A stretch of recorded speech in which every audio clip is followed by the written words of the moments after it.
And are you one of these people that have like got into your black cab in London and thought, oh, I just want to cry at the cabbie? Maybe you are, maybe not. But Des used to do that. And, you know, I'm sure that he's heard so many amazing stories. And he's gone from that to really living his passion, which is, you know, becoming a relationship coach and helping single women meet the love of their lives. So not only is he an award-winning relationship coach, yeah, I know, this is exciting, huh? So not only is he an award-winning relationship coach, but also he runs the UK's only dating and relationships conference. So if you're free on the 11th of July, you can go along to that, and we'll be happy to support Des. We love Des, he's been fantastic, and we're really proud to welcome him here to Inspire tonight. So a big round of applause, please, for Des O'Connor. Thank you. Thank you. Good evening, everybody. Good evening. Oh, come on. You did a better response than that. Shall we try that again? Good evening, everybody. Good evening. Thank you. Thank you so much for tonight, and thank you for the guys having me here. I'm really honoured, and I'm going to try and make this really quick, and it's going to be quick, short, and deep as well. Before I start, can you just pair up with somebody again that you don't know? Quickly, please. Very, very quickly. Very, very quickly. Won't be long. Somebody you don't know. Very quickly. Okay, you ready? Are you there? Okay. Okay, this is what's going to happen. This is what's going to happen. I want you to, very quickly, I want you to just think back into a relationship, okay, that you had, a previous relationship. You know, one of those ones where you know you should have left, but you didn't leave. Who can relate to that? We've all been there, haven't we? Yeah, right. But who decided not to leave when they should have done? Right. What was the question, sorry? Who decided not to leave that relationship when they should have done? Okay. So what I want you to do is just reflect back on that relationship when you should have left, and it's usually on average 6 months to a year you stay there after that you should have left. And the warning signs are usually there in the beginning, is it not? Yeah. You're always there and it hits you there. But there's a reason why you decide to stay there, isn't it? There's usually a reason. So what I want you to do is just reflect back on that particular relationship, anyone that you want, the one that you know that you should have left, but you stayed. And I want you to share with that person the reason why you felt that you stayed and you should have left. 30 seconds each, go.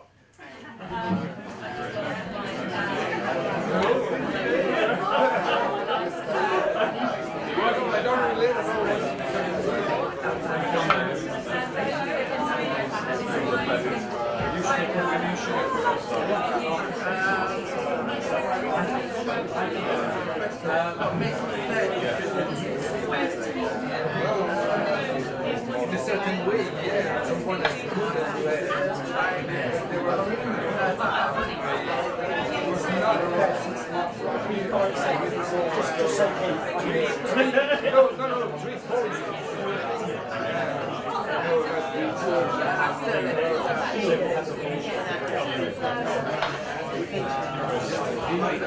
Now change. Swap it around. Thank you.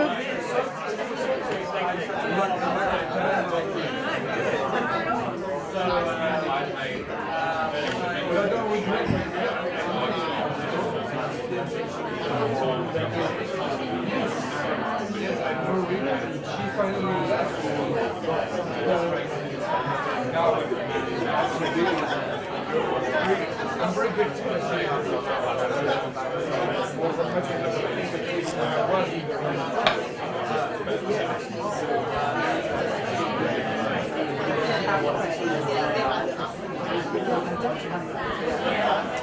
Okay, thank you. Thank you. Thank you. Thank you at the back. Thank you very much. Thank you for that. Thank you. Did you find that interesting?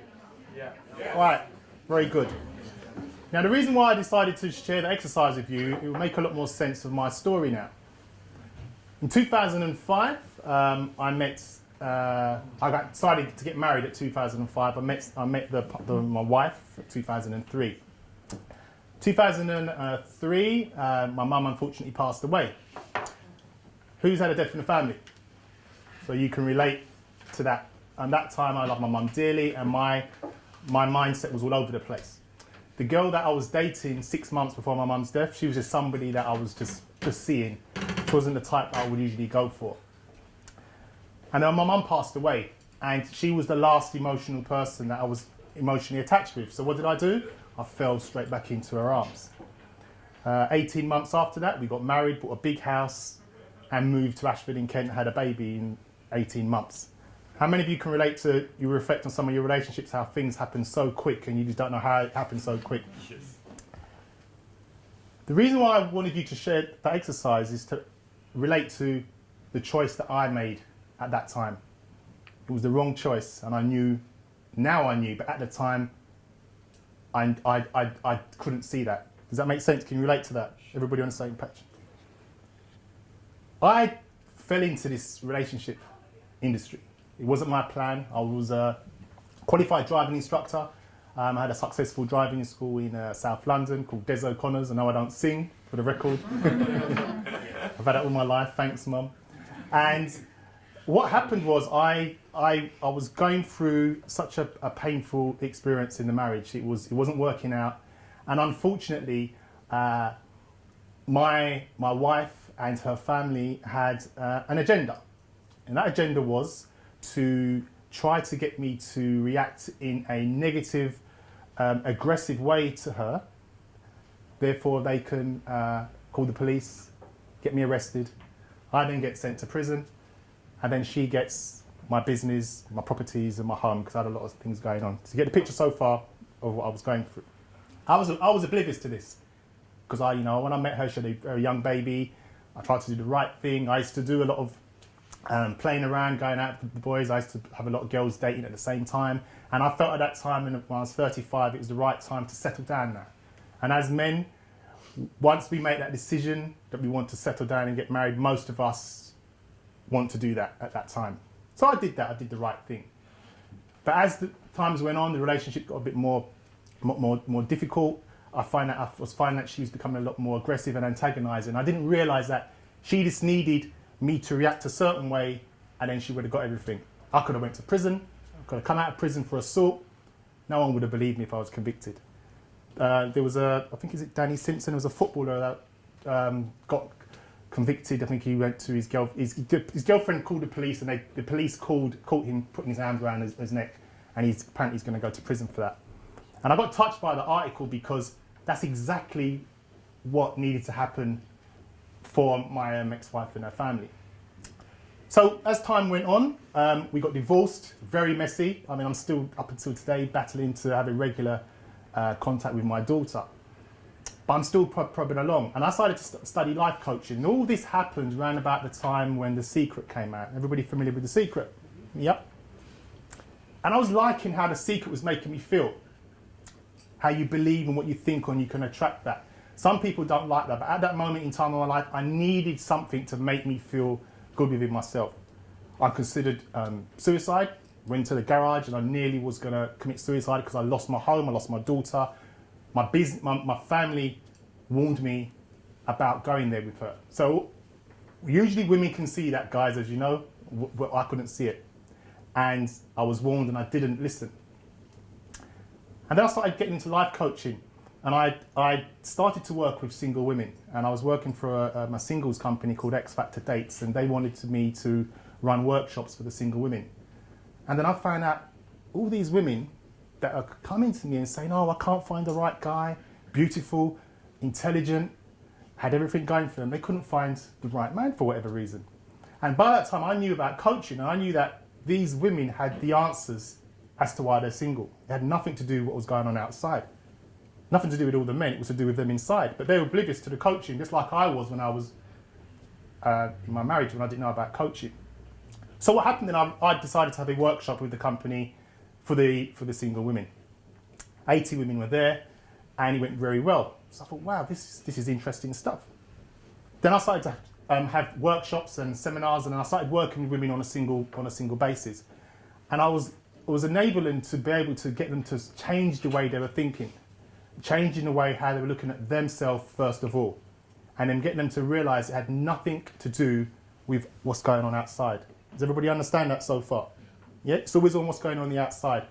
So when any woman or man, because I work with men as well, but that's my journey starting with women, whenever they come to me with any problems, I know exactly how to guide them, even if it's listening to Louise Hay, just making them feel good within themselves. And as time went on, I started to become successful. I was creating weddings, and I was also saving relationships as well because of the coaching skills that I learned. I wasn't a therapist, I wasn't a psychologist, and there were some psychologists and therapists didn't like what I was doing because it was stepping on their toes. And I didn't feel that I needed to go back into the past of these people that were coming to me, because these people are coming to me and saying, I want results now. And as coaches, we work from you where you are now and help you to get to where you want to get to. So that's what I was doing. I was working with these single women saying, I'm single, I want to be married, I want to be settled. And once I knew the end result, we could work towards that in small milestone steps to get there. And as time went on, I realized, why don't I create an academy of relationship coaches, because there was nobody doing this in the UK. So why don't I help people to train them up to do what I'm doing, because I believe that the relationships are more important than your career, are more important than money. There's a lot of rich people out there in the wrong relationship. There's a lot of rich people out there that are not unhappy. How many of you in here know somebody, whether it's a family or friend, that are in a relationship and you know deep down they're unhappy? Look around the room, everybody. We all know someone. And maybe ourselves, and we've all been there. So as time went on, I realized this coaching education thing is really good. And one of the things that I learned from it was that we all have a choice. And on reflection now, who chose the ex-wife? Me. Who chose to stay there when I know I should have left? Myself. And that's why I got you to do the exercise at the beginning, to make you relate to the choice that I made then. But I tell you now, that was I think that's the best thing that ever happened to my life, because how I was 10 years ago, I'm a completely different person now. And I'm inspiring people. I've just come back from America last month. I was on an event called the Great Love Debate, and the person that brought me over there is endorsed by Oprah Winfrey, Paul Carrick-Brunson. And I shared my story with him, because what was happening was, as I was progressing, unfortunately, my ex-wife and her family was still trying to pull me down. They was still tried to spread rumours about me, trying to pull me down. And I shared my story with the guy in America because I was concerned about that. And he gave me a fantastic video testimonial, and he just said to everybody to listen to my story.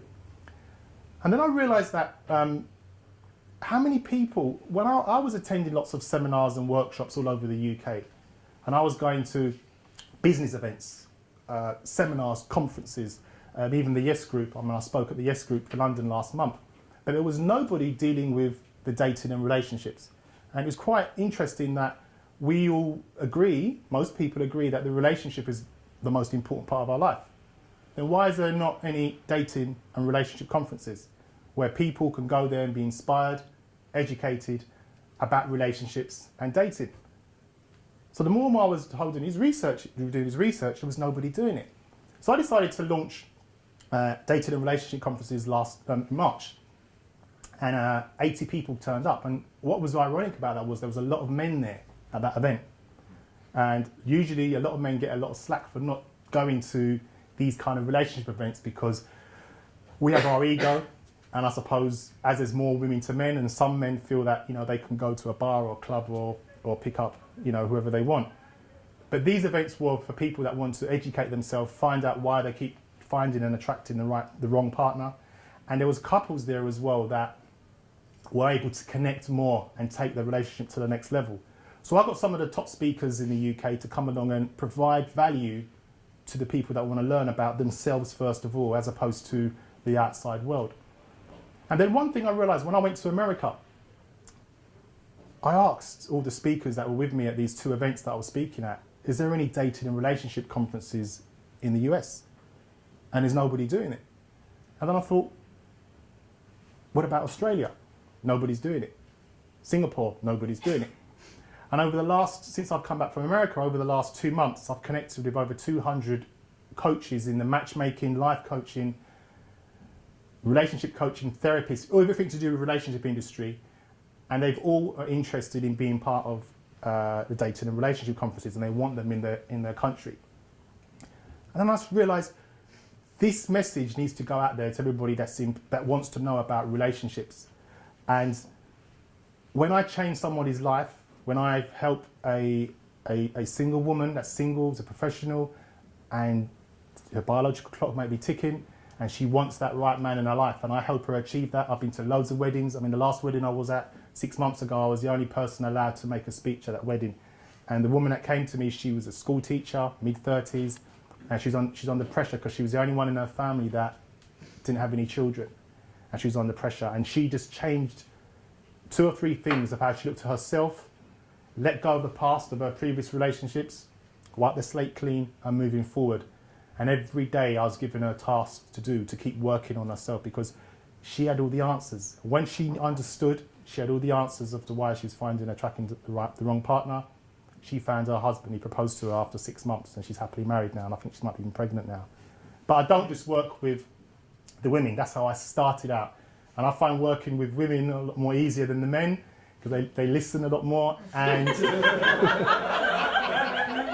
I'm obviously saying that to get some clients, but no, they listen a lot more, and there's no ego with the men. I'm not a pick-up artist. I do work with some men, but I'm more authentic and real, and I believe in, we all have stuff, we all have issues, and that's why I asked you to look at that exercise and look back at, why did you stay in that relationship when you should have left?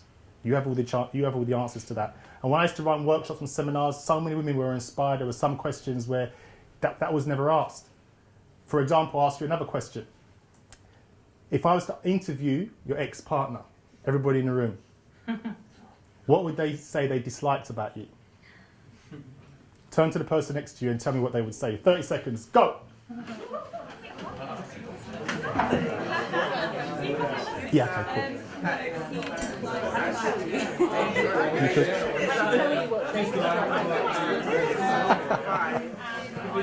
One thing, they can complain. How's it coming across? Yeah, no, it's really good. What do they used to complain about? Bemoaning you about?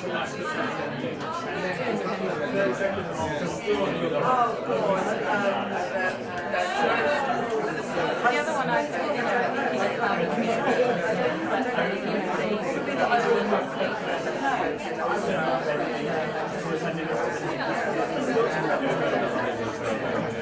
Okay, now swap, please. Yeah. I'm a perfectionist. I like everything done a certain way, and don't bother to do something. I couldn't go into a room and know that should be there, but it's there. And I can see what's going to happen before it's going to happen, before it happens. And this will drive me crazy. I told you, don't do that, you've done that. So I needed to let them take a step back and let them make their own mistakes and work for them. But I'm aware of that. Yeah, it's good. Cool, thank you. How long? Am I? Okay. A couple of minutes? Let's wrap up. Okay, thank you. Thank you.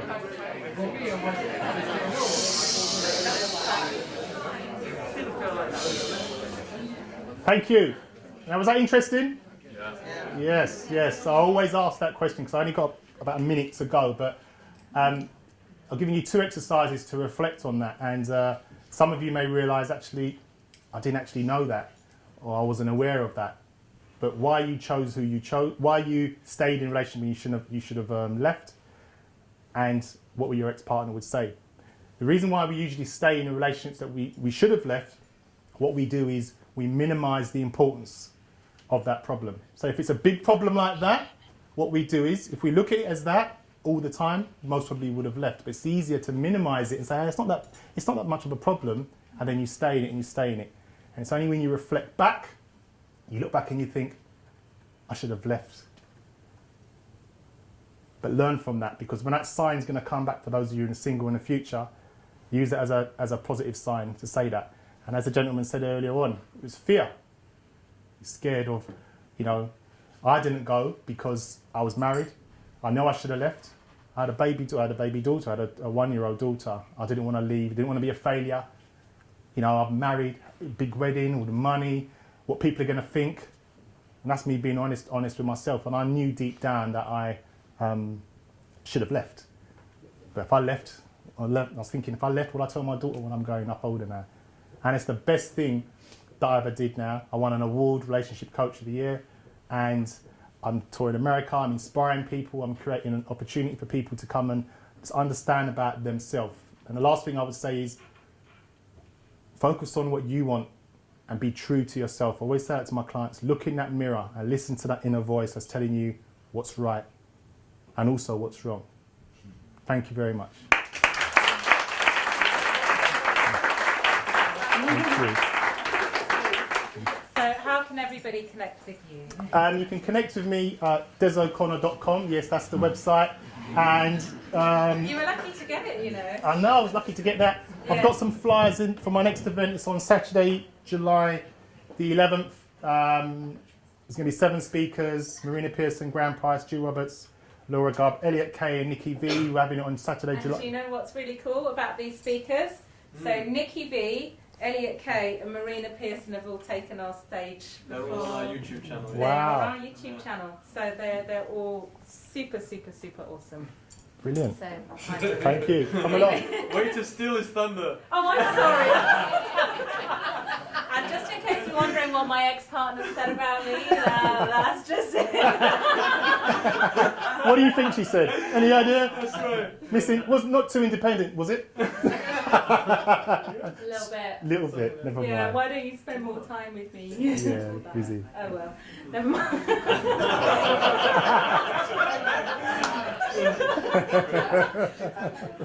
I'll laugh, yeah, no.